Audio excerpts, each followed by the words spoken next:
జగిత్యాలలో కేసీఆర్ బహిరంగ సభ ఉన్న రోజునే బీఆర్ఎస్ కీలక హరీష్ రావు హుటాహుటిన ఢిల్లీకి వెళ్లడం ప్రాధాన్యం సంతరించుకుంది.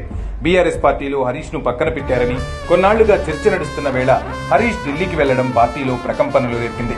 పార్టీ ఆవిర్భావం నుంచి కీలకంగా ఉన్న హరీష్ కు క్రమంగా ప్రాధాన్యం తగ్గించి బీఆర్ఎస్ పార్టీ ఇటీవలి కాలంలో హరీష్ ను సిద్దిపేటకే పరిమితం చేసింది కూడా.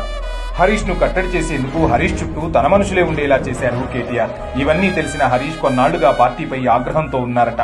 ఇక జీవన్ రెడ్డిని బీఆర్ఎస్ లో చేర్చుకునే విషయంలోనూ బీఆర్ఎస్ పార్టీకి హరీష్ కు మధ్య గ్యాప్ పెరిగింది. హరీష్ కు చెక్ పెట్టేందుకే జీవన్ రెడ్డిని పార్టీలో చేర్చుకున్నారని చెబుతున్నారు. జీవన్ రెడ్డి కేసీఆర్ ను కలిసినప్పుడు గాని కేటీఆర్ ను కలిసినప్పుడు ఎక్కడా హరీష్ కనిపించలేదు. ఇక జీవన్ రెడ్డి పార్టీలో చేరుతున్న సందర్భంగా బీఆర్ఎస్ పార్టీ జగిత్యాలలో బహిరంగ సభ ఏర్పాటు చేసింది. ఈ సభకు రావాల్సిందిగా హరీష్ కు చివరి నిమిషంలో పిలుపొందింది.